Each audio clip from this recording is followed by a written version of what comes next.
Sir येऊ का आतमध्ये? सर कोणत्या शासकीय कामात अडथळा आणला म्हणून तुम्ही मार्शलला बोलवलं मला सांगा. मी काय केलाय चुकी?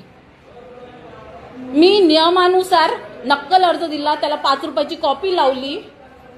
खोट्या आरोपांमध्ये काय अडकवत आहे? मी तुमच्याशी बोललीच नाही. तुम्ही कार्यालयात येऊन आमची मानसिकता का बरं खराब करता मॅडम? सकाळी सकाळी आम्हाला कामं नाही आहेत का? आमच्या ऑफिसला मॅडम तुम्ही बिलकुल ऑफिसच्या बाहेर जा.